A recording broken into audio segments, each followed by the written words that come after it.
Thank you everyone who's here today and who's joining us online for our eighth conversation about rising. I'm lucky today. Like always, I usually have friends who are joining me in these conversations, and so we're starting off with a conversation after a busy summer with the architects of some of the work of the Q campaign that we've done. Some of you who are new to the conversations are wondering, Boston Rising, you guys got great space. We see you in the community in Grove Hall, but why in the world would you host a conversation in the kitchen? And for me, when I grew up, when I had to stand at the doorway and when I had to go to bed at 8:30 at night, like my kids currently do, I always used to hear murmuring in the kitchen, whether there were challenges with money, whether there was a surprise birthday party, or if it was my mother or father staying up all night cooking a Thanksgiving dinner in the kitchen. The kitchen was the place to be. It was where we ate our food. It was where some of our best memories, our birthday parties were shared, and it was where the important information was happening in my home. And when I went out and I talked to other people, that I realized that there was this common community about a kitchen culture in America and in some places around the world. Something about being around food, a sink, and good people and a table makes for more interesting conversations. So we decided to have these conversations in the kitchen and focusing them on what Boston Rising is talking about, which is rising in America. And so there's three things that we've learned about rising in America, three most important things. And when we started a few years ago, 5 years ago, we did plenty of interviews. We had fellows, we had thought leaders, and they were asking these questions. What does it take to rise in America? What does rising mean? What's the American dream? And how have people achieved that? And these three themes kept emerging over and over again. People would tell stories about going to school and getting an education, and when they got that education, they would meet friends along the way, and those friends would be some of their lifelong buddies, and that from that education they would get this job. That was their first home. So education was a tool for many people in America to rise, to reach the American dream. One of the things that we found at Boston Rising, one of the tools of reaching the American dream, was social connectivity, and not just connectivity in this good old boy system, but connectivity. It was the mentors that people had. It was their soccer coach. It was their choir director. It was their uncle, and sometimes it was their parents. But it was the social connectivity, the nosy neighbor who made sure that you did what you needed to do and told your mom that you threw a rock out a window. It was the fabric of our community was about connectivity. It was about the people that we knew who looked out for us along the way. And that was one of the stories in these conversations about rising that we learned. And the last thing that we learned that were tools for people to achieve the American dream were jobs. Back in my father's day, there was a time where you can work at a company for 30 years, retire, stay there your whole career, get a gold watch, buy your house, and go to the company picnic, and that was in your friends were the people who worked in your company, and you played with other kids that worked together. My father was in the service, and so it was a similar situation, but the idea that a job was a tool, that this idea of upward mobility could be gained from employment, from the jobs that you had. And sometimes some of those people got those jobs through education, and sometimes those people got those jobs through connectivity and people they knew. And we understood these to be three tools for rising in America. And what we've discovered was that in the 21st century, in the modern context, and in communities that are currently experiencing poverty, those three tools are broken. They're not working to their full capacity.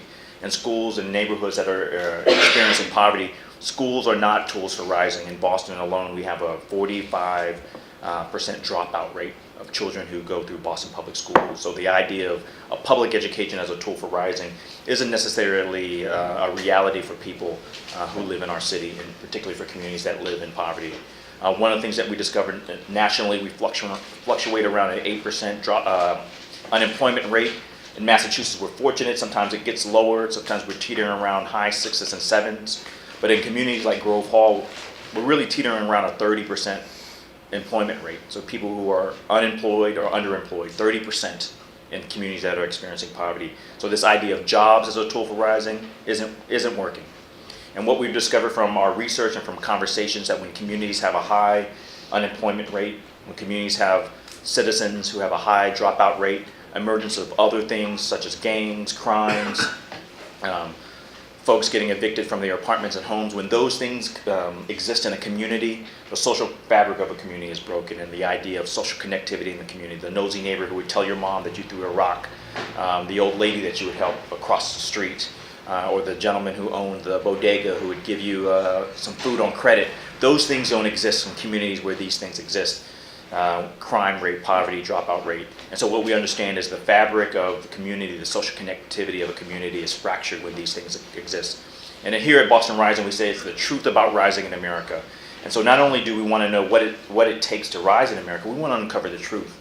Only when we get to the truth around rising, when we're really having tough conversations about race, class, privilege, and what it really takes to rise in America, can we start making some impact and start changing the lives of children and support our next generation. So I'm here. I'm lucky. I'm here today with two leaders who I admire, I look up to. I email, and sometimes they say, Mari, your email is too much, and sometimes they say, Mari, you don't email us enough. But two people that I've gotten to learn a lot from in the last couple of years, and both folks I've heard about who have national reputations. And so I won't give you a whole bio, but I'll tell you a little bit about the folks who are joining us today. Frankie Blackburn is one of the partners at Trusted Space Partners and one of the architects of some of the work that we've done at Boston Rising this summer. She is founder of an organization called Impact Silver Springs, where she led that organization from 1999 to 2010. Some of the positions that she's held include Vice President of the Montgomery County Housing Partnership, MHP. She's also currently on the board of several organizations, such as she's a trustee of the Washington Adventist Hospital, the board of directors of the Maryland Vietnamese Mutual Association, and in 2005 she was voted and honored as being Montgomery County as one of their 25 outstanding women in business, and she received the Lowe's Leadership Award and the Coolest Woman Award. And so, can you please, Coolest Woman, that's true. That's the one I like. Put your hands together for Frankie Blackburn. And also with Frankie is one of the other partners, the Trusted Space Partners. Many of us know Bill Taynor, who's known here locally, but has a reputation internationally, and he's known to, although he's a welterweight, he's known to punch a heavyweight class. So you don't want to mess with Bill Taynor. He's nationally known as a community development consultant specializing in neighborhood planning. He's a strategist. Some of the positions that he's held include the Director of Community Development at the Boston Community Training Assistance Center and the Executive Director of the Coalition for a Better Acre in Lowell, where he quadrupled the staff in a short period of time.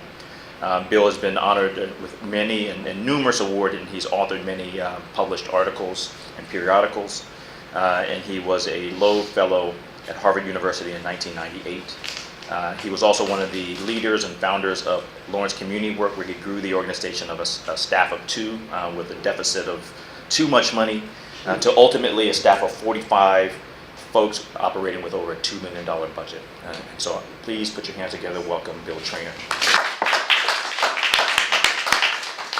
And if you guys remember from, I wish we had a bigger table, and I wish this was a bigger kitchen. Otherwise, we could just sit in a big circle. But this is a kitchen conversation, and you're not Imari at 8 years old. So it's an interactive conversation. And my record is that I've gotten through 5 questions. And so I have some questions that'll get us started. But what makes this powerful is that we all have an opportunity to participate. When I first started at Boston Rising, I got to meet a lot of people, and I used to say, man, it would be great if some other people could be here to hear what I'm hearing, because this is some fascinating stuff.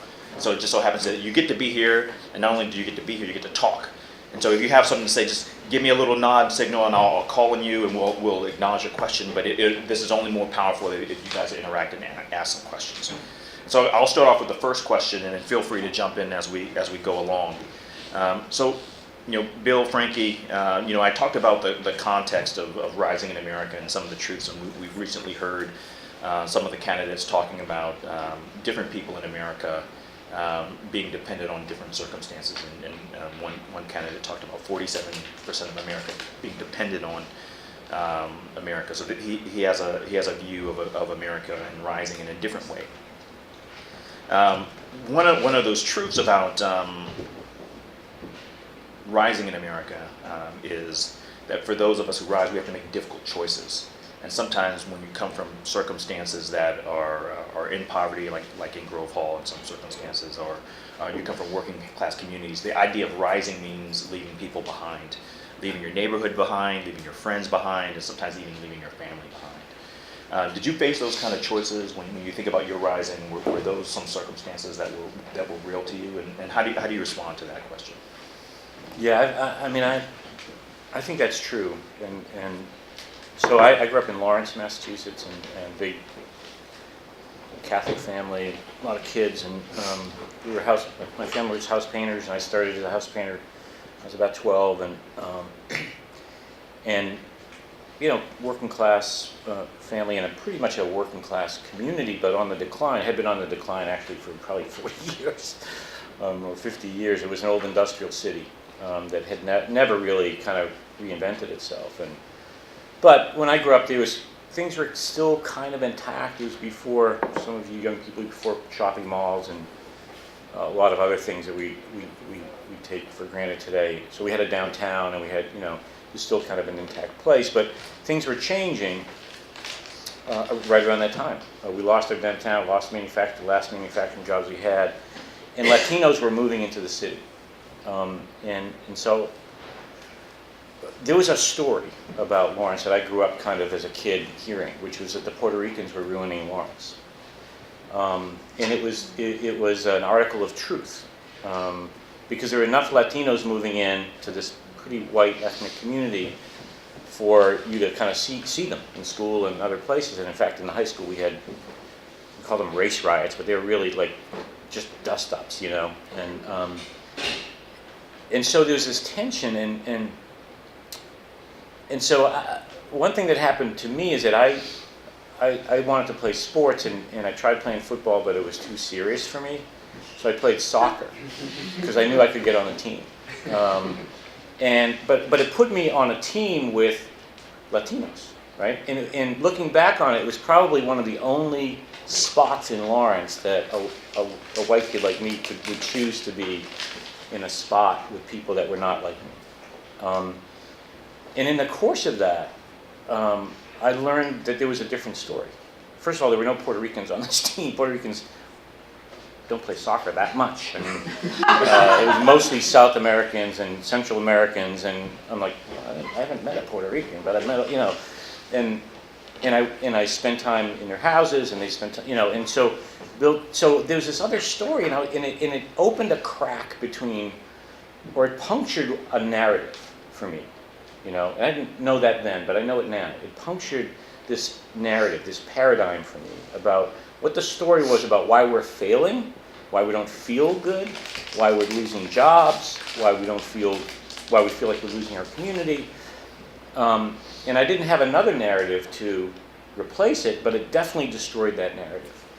And so that, I think, for me, talking about rising, is pointed me to the power of these narratives and the power of the narrative about bootstrap America. But it also made me an other in Lawrence among my peers, because I couldn't think that way anymore. I was asking these questions that I thought were innocent questions and getting not beaten up but kind of ostracized because I had a different story, or was actively trying to figure out what the real story was. And it really made me other, and it was the beginning of my understanding of class, of race.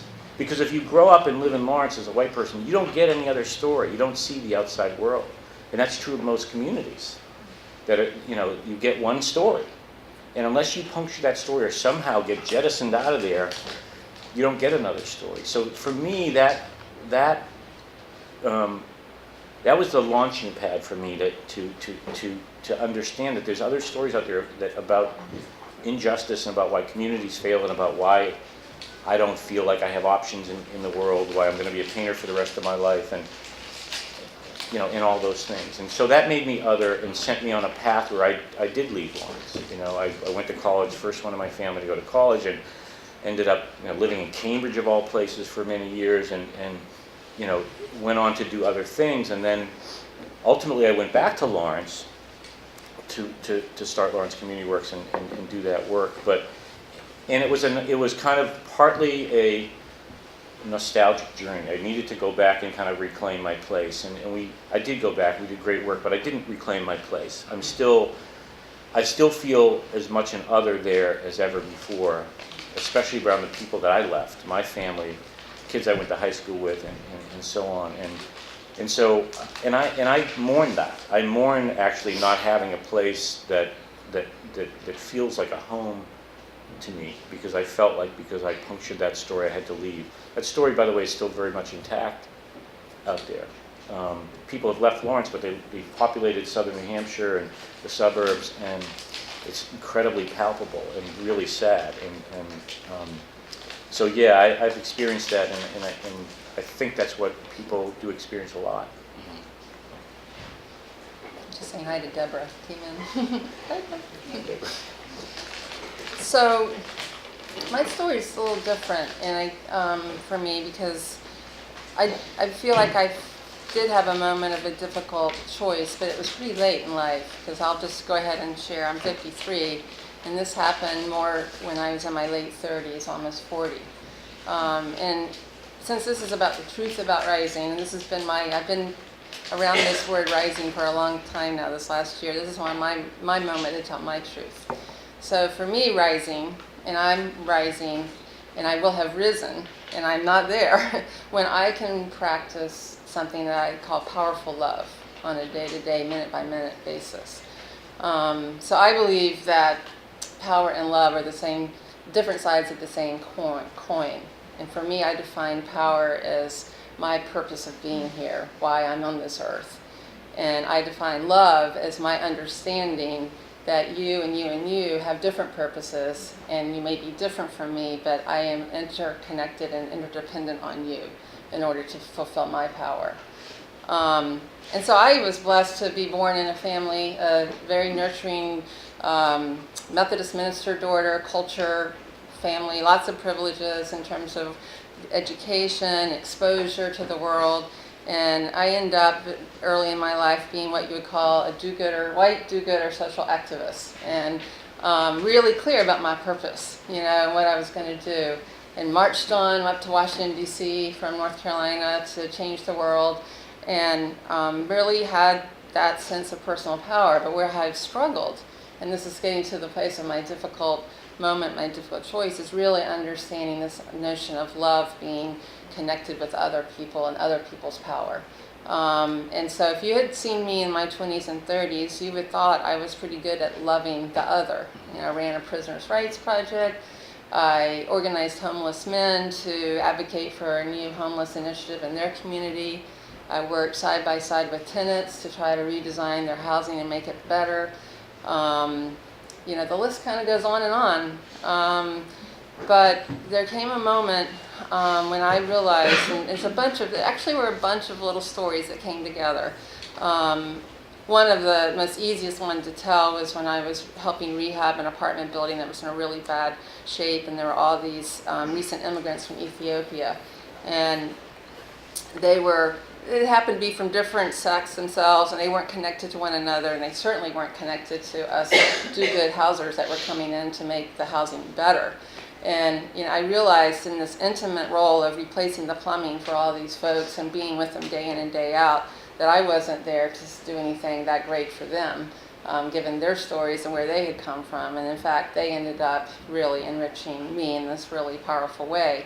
And I started understanding that I had a lot of learning to do around what love meant and a lot of rising to do. And so I made a difficult choice. And after 20 years of investing in community development, affordable housing, being a professional and an expert and speaking on all these panels, I got off that track. And I held out to my community, this is Silver Spring, Maryland, the question of what are we going to do with all of our diversity, and how are we going to behave differently? And I did not have a clue about how to do that. I really didn't. It was really a vulnerable moment for me, because I had been used to being really smart and really having all the strategies around affordable housing, and now in this moment I was really vulnerable. And what I found was amazing people came into the mix and the table with that question and with that commitment and that vulnerability. And I've been so blessed now to have a wide range of people who have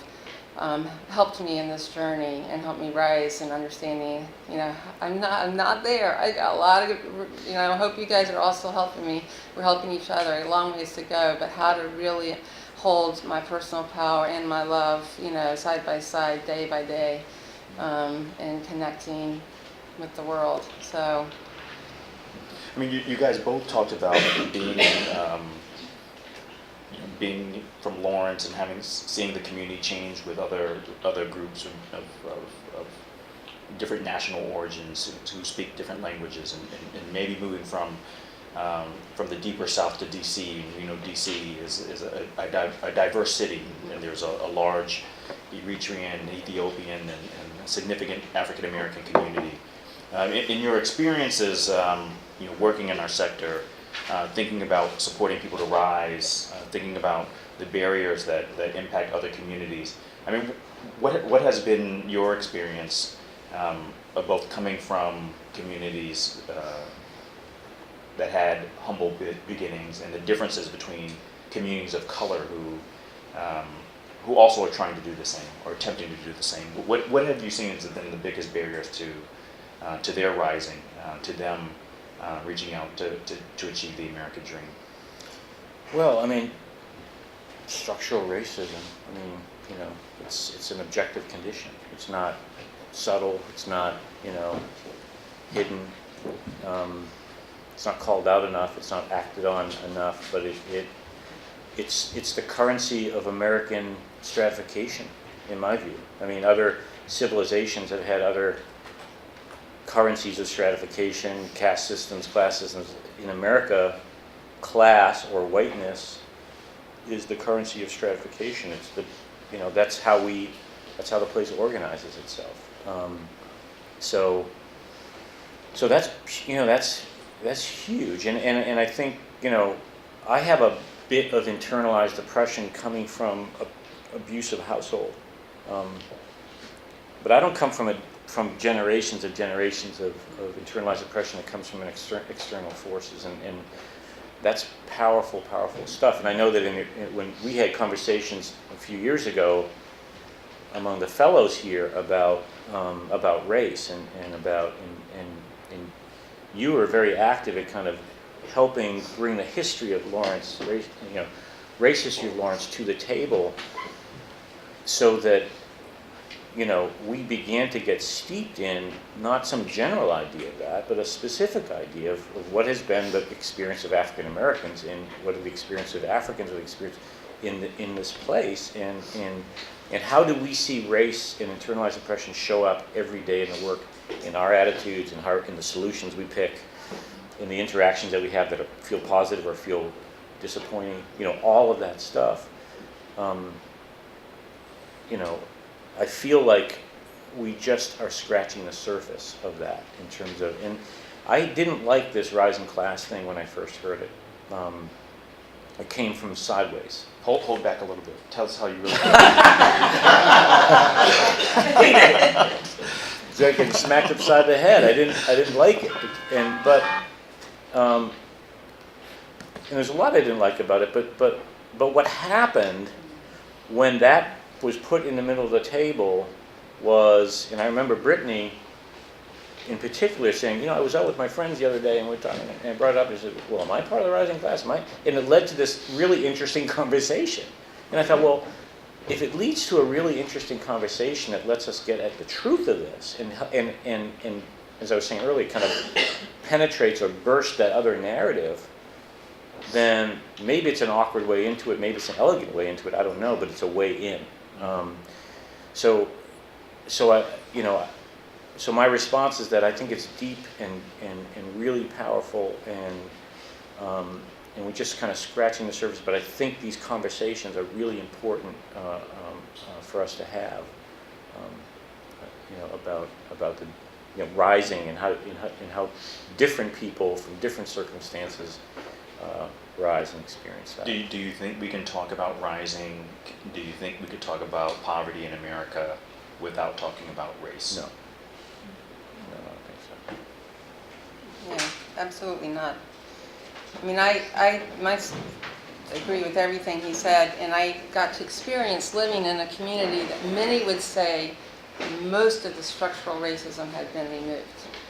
And yet, I mean, I don't have time to tell you all that, you just have to trust me on this, and yet, when you saw the rooms that got created, the mixed rooms that got created across race and culture and income, in my community in Silver Spring, Maryland, people still could not share their power. And it really came down to keep what I was saying earlier. That's why I believe it so much. People's behavior is so baked into, and in many places, it's a helping behavior that then reinforces the internalized depression. It does. I mean, I can't speak to that. I've been in many, many rooms with many, many colleagues from, communities of color who speak to that, and I believe it and I understand it. But I also understand that the helping profession perpetuates that in one of the most insidious ways. And I'm a part of it. I say that not in a blaming statement, but with just being one of the biggest helpers that ever existed.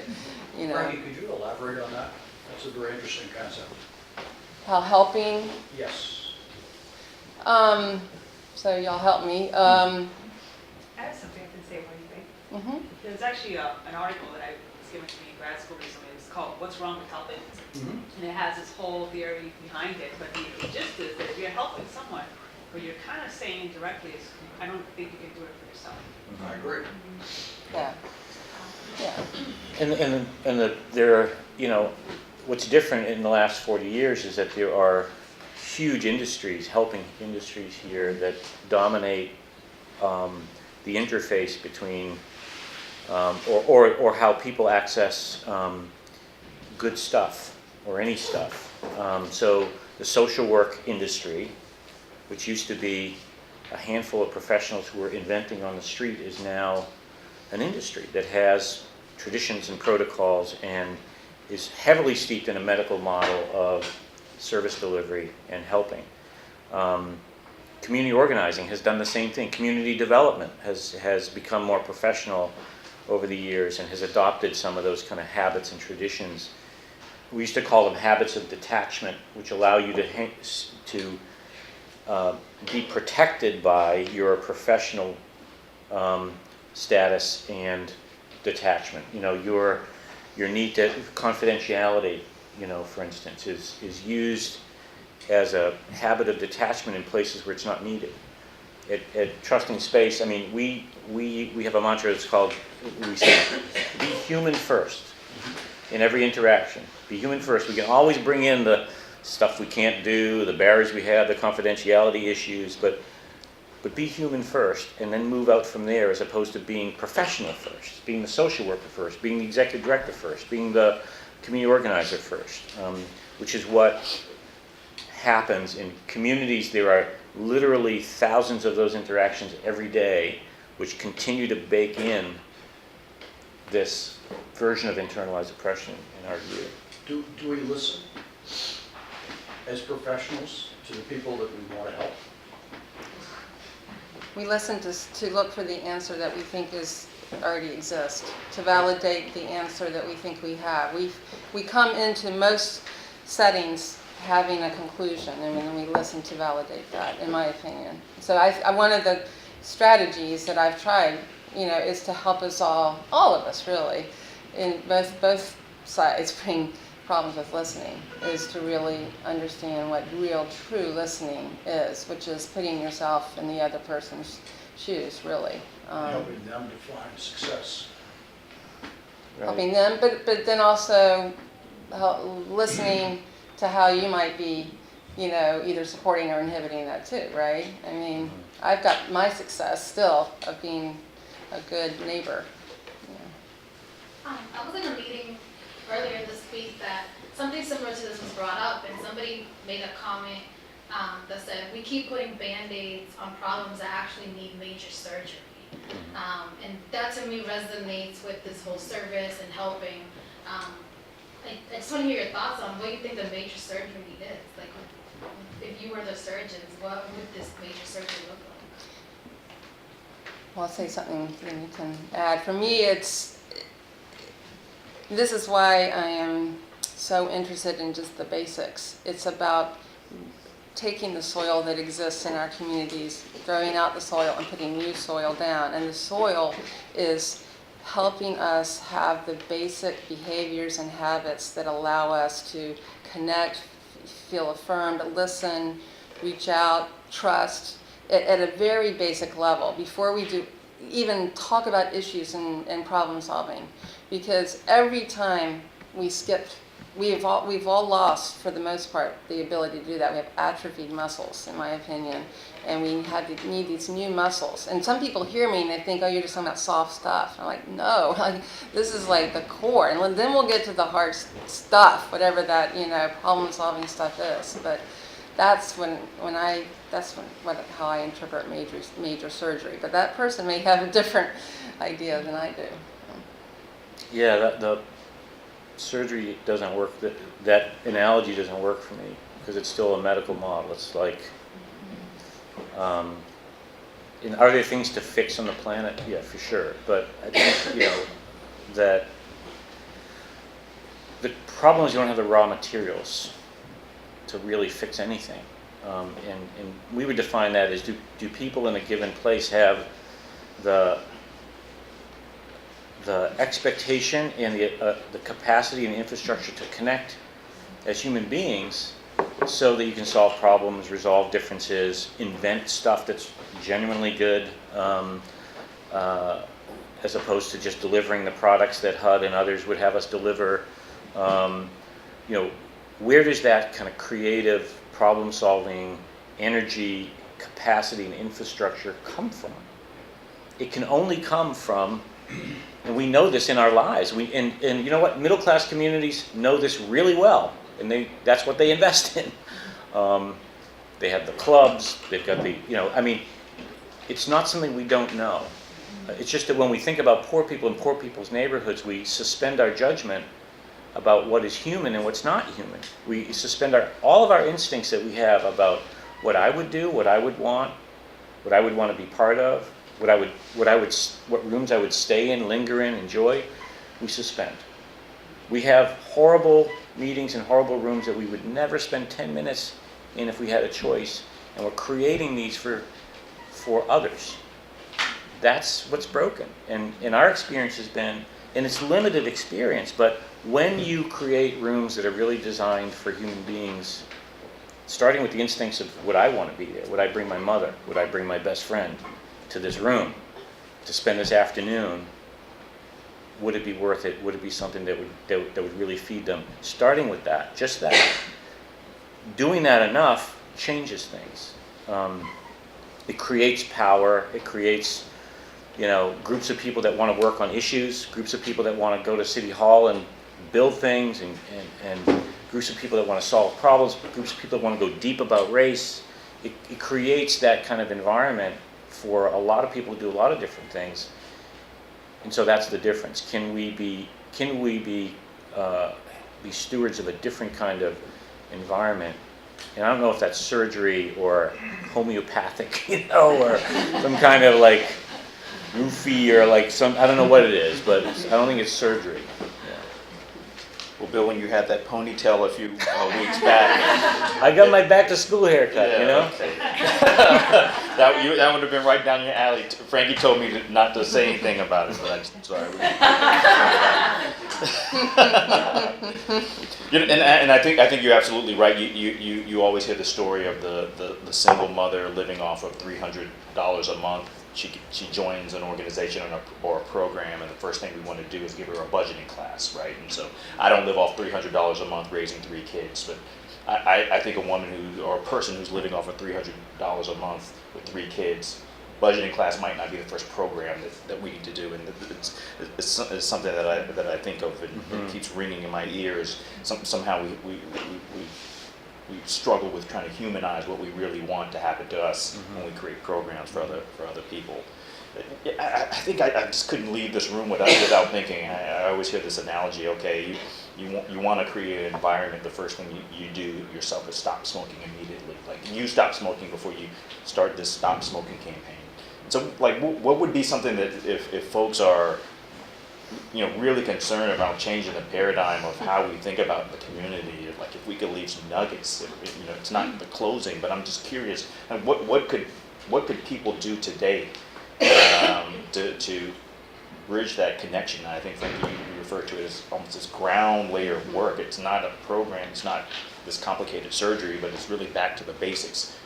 What does that look like? What could the 30 of us in here today do? Like, what would we do immediately when we left this room? Okay, I'm ready for that question. We could sing. So, We could hum the Jeopardy song. Almost everybody in this room is probably going to go into a meeting this afternoon. So you might, depending on who you are and where you're coming from, I might suggest that, and this will resonate with some of you and some of you, that you not talk as much. I might suggest that you really think about the person that's at the table with you and whether you really know what it is they have to offer, and sort of go in on this like you would be like looking for an amazing jewel. And what is that jewel in that person sitting across from the table that I don't know about? How do I find that out in this meeting? That's one thing. And then if I am a person who doesn't talk that much in a meeting, I might, and I have these bubbles on top of my head, but I don't ever say them because I'm afraid, because people will say, certainly they'll think it's dumb. I would try to state my bubble and not hold it in, because that's probably something creative in you that you're holding back and not putting out there. And it's a piece of your personal power that you're holding back that the world needs to hear and know. Shouldn't we do a check-in? So you go. Okay. Frankie would get mad when people here didn't do check-ins, right? Yes. Okay. Well, explain what that is. So this is something that comes from Impact and other traditions, but at the beginning of any meeting, you have a check-in, and the idea is that you say something personal about, you talk about what you're bringing to the space from a personal nature, because everyone's bringing in some stress about something or something good that just happened, and you do it really quickly around the table. And we've done it a lot here. It's become a little bit of a tradition here. But the idea is that you humanize the room. We're talking about human first. So you enter the room, and it's a reminder that, oh, we're all people.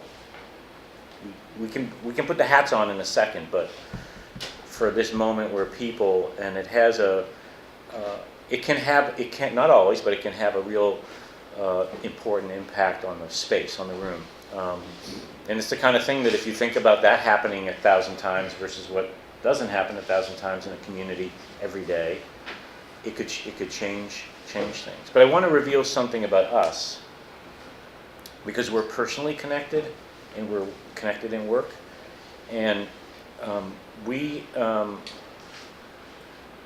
been discovering that as well as we work together and as great as we are together as two people who care a lot about each other, when there are times when we flip into a work situation, we talk about work, that we become different people to each other, right?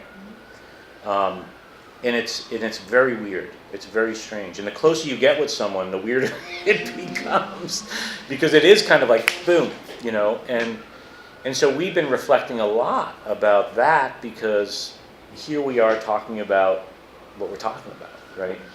And very able to do it in certain rooms, but really in the closest kind of most impactful and relationship, and the one we're going to learn the most from, we don't do it. And so we've been saying to each other over the last couple of months that we've really got to lean into that, and find ways to not have that happen, and dig into that, and figure, and good stuff for our work is going to come out of that learning. So it kind of circles back to what you were saying initially, which is, can you practice that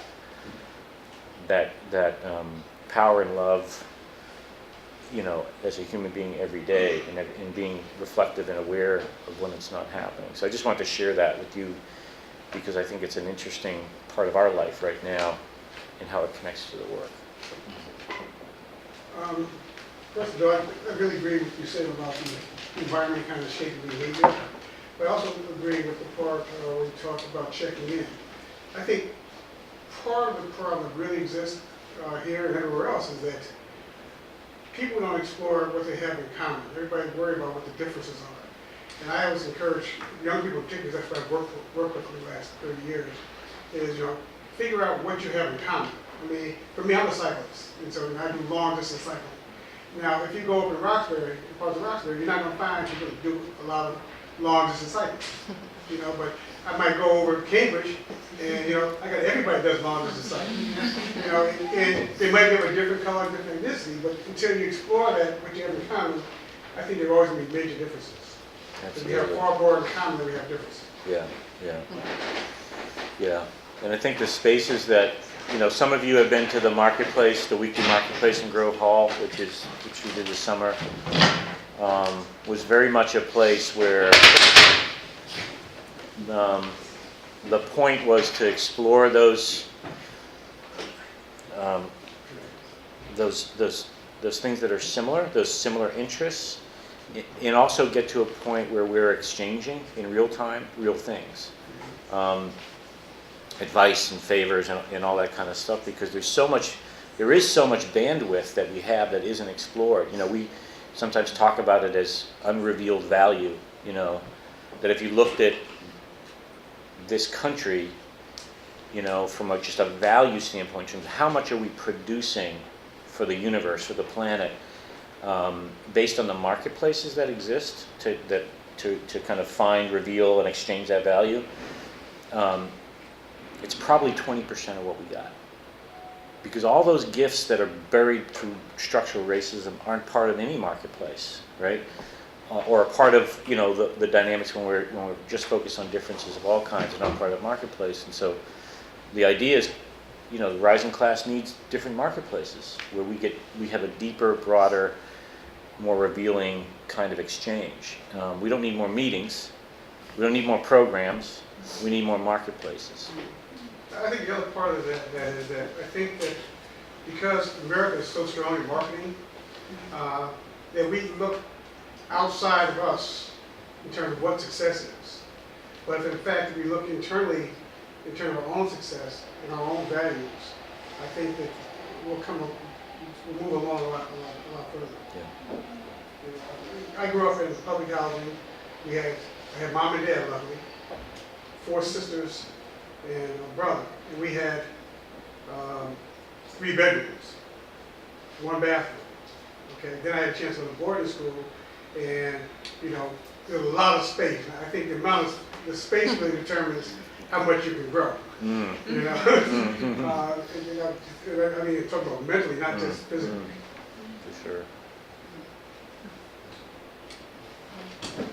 I'm sorry, No, both of you have been just amazing community organizers, and I think this conversation of personal transformation that sort of connects at the community level it sort of obviously deeply resonates for us at Boston Rising, but in general, for me.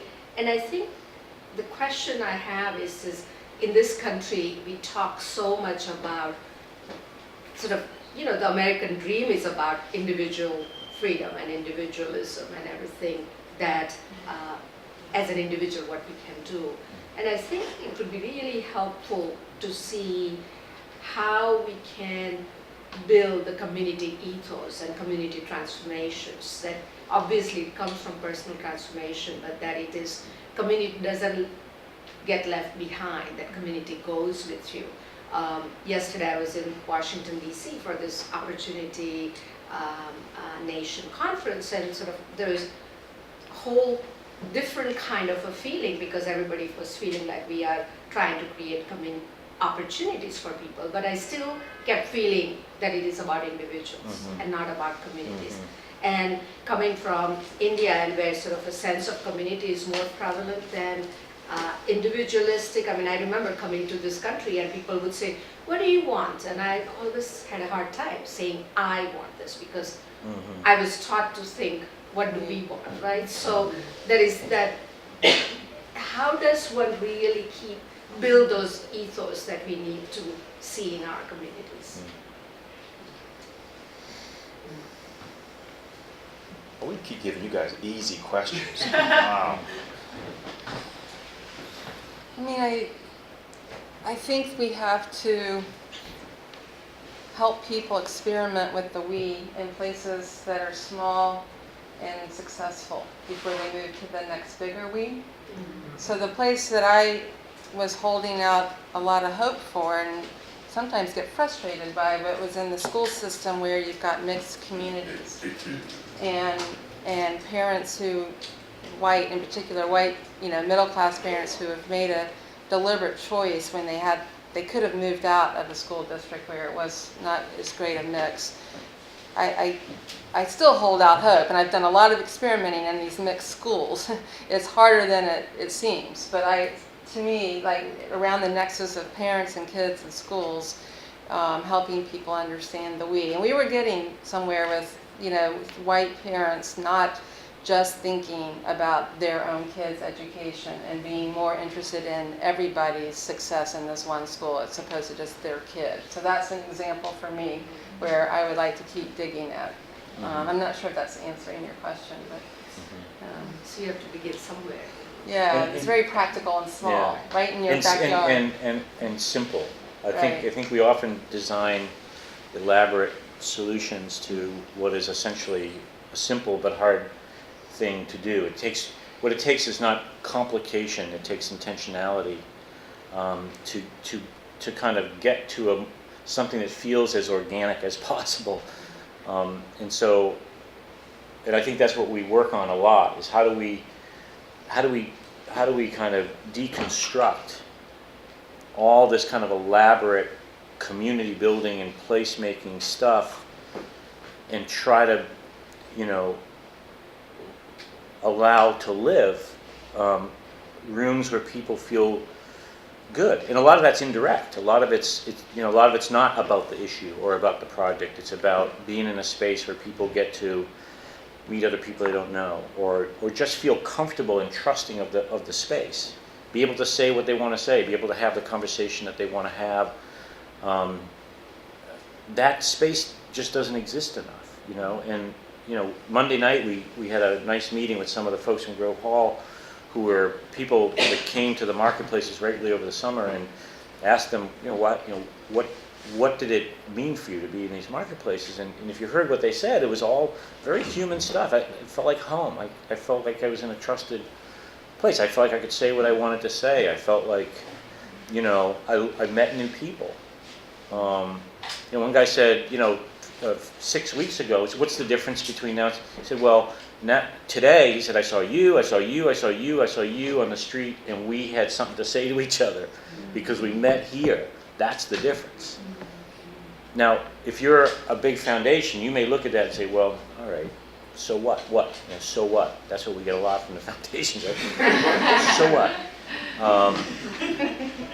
And I get that to a certain extent, but it's not like these foundations have been super successful over the last 30 years making change, all right?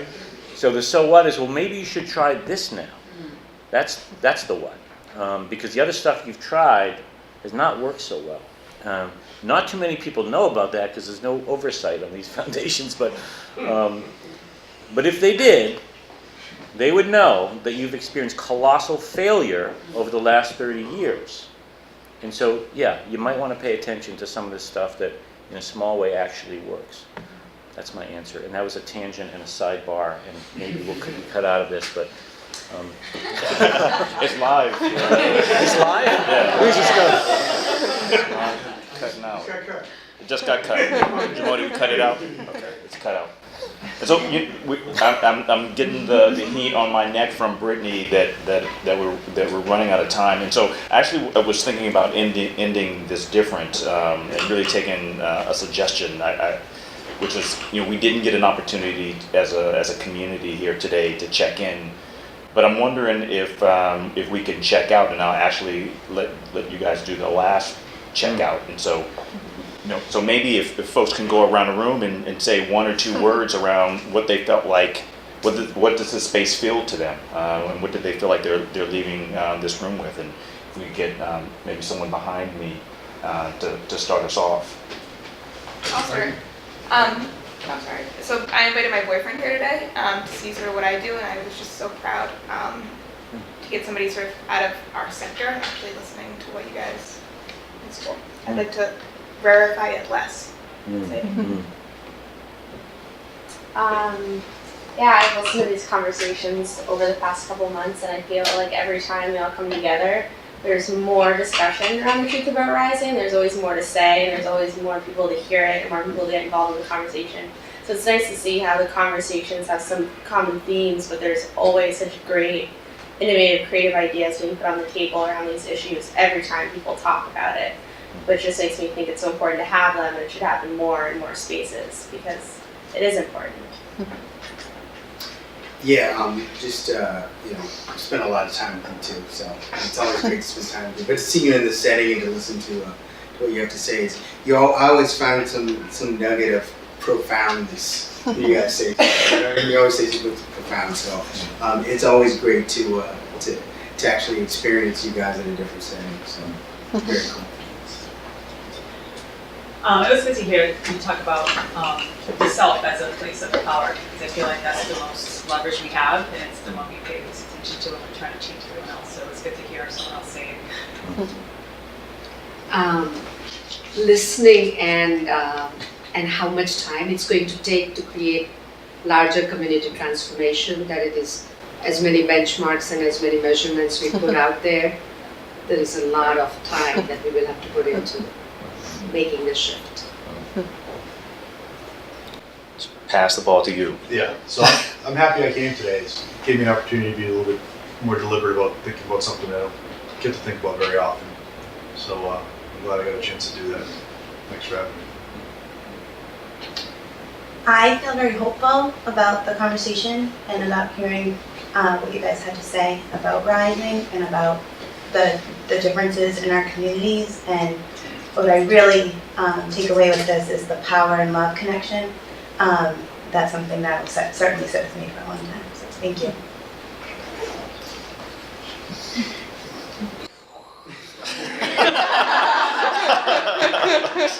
What'd you say?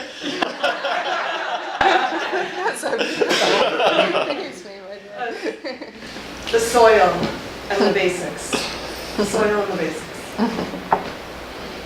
Yeah, this is a very unfamiliar environment for me, thinking on this whole other level. So I'm hopeful that I can kind of get out of my bubble and maybe try and not think about these things and bring myself forward to maybe act on some of these problems that I don't pay much attention to. What was phenomenal was starting and being overwhelmed by this systemic, institutional, massive issue, and then bringing it back to what you're going to do in this meeting this afternoon, and that really personal, that the solution to these systemic problems could start with very individual, human, person-to-person change. I think that was very helpful. I found it really useful to get some new questions to ask myself when I enter a space, because I feel like a lot of my training at school was about how do I understand where I'm coming from and how do I try to put myself in someone else's shoes, how do I constantly try to question my own biases, but you can get stuck in a rut, and so I'm actually really excited because there's a couple a new way of phrasing it that hit me in a different way that I think is really useful, so I'm glad to get that. I was struck by, as you talked about what we do in the nonprofit sector, how important the soul of the mission is, and not just we try so hard to craft our mission and our vision. And I realize underneath it is really the soul, and we forget what that is sometimes in our planning. For me, what stuck was when you talked about finding your inner power and being one of those people that don't readily speak out. But really being able to have those humanized conversations is really the foundation.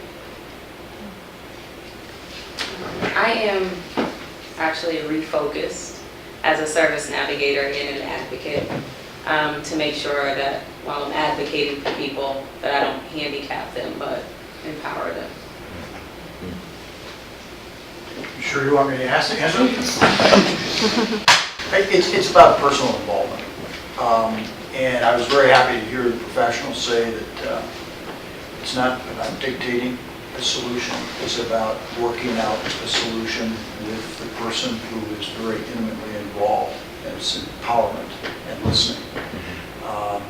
That's all it takes, is one-on-one involvement, and it works. I like the idea of, kind of putting yourself first or asking the most from yourself about what it is that you're going to change. But I wonder, in the context of sort of America and branding, it's hard to know how you can ask people to hold themselves accountable without turning that into its own brand. You know what I mean? Because you're trying to keep it at an individual level, but then you're trying to sort of movementize it, you know, and then that's going to change it. So it's hard to know how to find the balance, but I think it's a good place to start. This conversation reminds me of the civil rights movement work and some of the language and actions that we did during the civil rights in the 70s, and then carrying over into in the 60s rather, and then carrying that over into the 70s.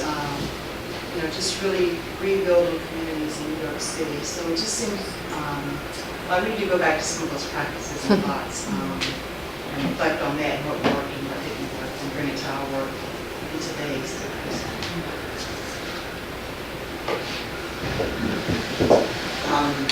Thoughtful and renewed. Just to be kind of like crashing out thing. Thoughtful and renewed. That's what I should call it. Unvarnished, unapologetic, and free. So I still have a problem with rising and class. But the main thing I want to comment on is we concentrate in these conversations on a lot of short-term issues that are within our lifetime, and if you think about the arc of history and the changes that have happened in just 100 years, I'm much more optimistic about the future, because I think the alternative is not only unlikely, not only impossible, it's just unsustainable. I think bad things are not sustainable. Bad things eventually come to an end because they just collapse. And, so I think we need to keep this kind of conversation in context. It may not be that something we do in our lifetime will move the ball far enough, but as long as we understand where we're going to end up, and make sure we're headed in that direction, and if we have to take a zigzag detour, we'll still stay on that course. So to echo Kelsey and a few others in the room, it's really nice to have people here that don't often get to think about these things. I feel like we talk about this a lot, and so to have that spark in other sectors is really important and exciting. And then just that we're working on demystifying something that doesn't need demystification, and realizing that we're all just humans, and so, you know, think about what you would want for yourself and for your family, and someone else probably wants the same thing. The trap of being helpful, and what I'm wondering about is how that relates to compassion. I'm thinking about three things: the being human first, the need for more marketplaces, and this idea too of space and rooms, and community transformation. I think I'm just really impressed with how much you guys really believe what you're saying. Because a lot of people get up, and I really mean that. A lot of people get up and a lot of people say a lot of things, but you guys, this is at the core of who you all are, and you believe it. And because you all believe it, I believe it. Actually, I think what I'm thinking in terms of looking around the room is that, you know, we all want to understand the problem, but I think we understand it better by inviting the people in that we serve. And I think I challenge myself to do that next time. Bring some people with me that they can help us understand the problem. What stuck with me was the piece that you spoke about, Bill. That you said to cut out of the tape, so I'm going to say don't cut it out of the tape. I think that was a very important piece, and I can say this very directly because I feel like we've built that trust and relationship, but as a Latina woman, I think it means a lot to have a white man saying that what I'm thinking.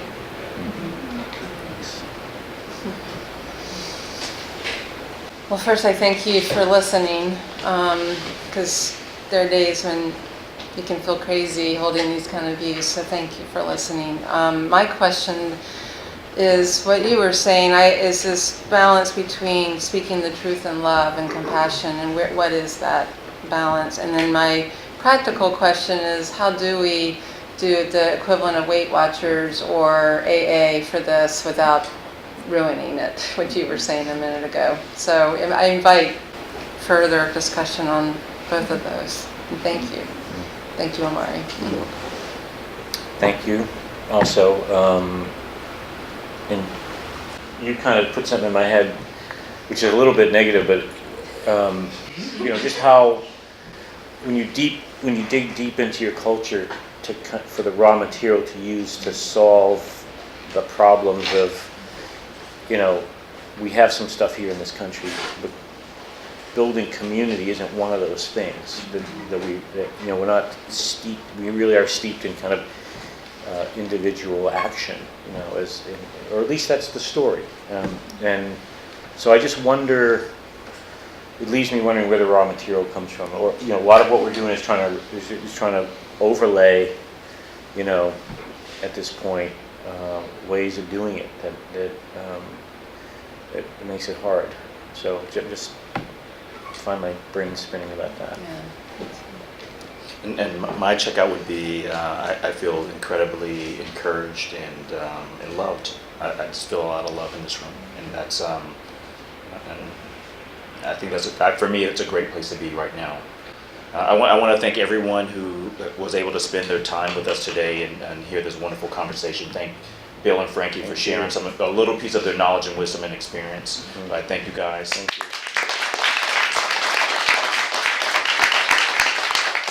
I want to thank anyone and all the folks who have tuned in via the internet and who have tweeted any of their comments. We have one more conversation in 2012 in October to be announced, centered around healthcare disparities and rising. So we have some great speakers for that. The official conversation is over, but no one has to leave. And I ask you to please consider coming next week. And if you're interested and you enjoyed the conversation, bring your friend next time. Thank you guys, and have a wonderful rest of your afternoon. Thanks.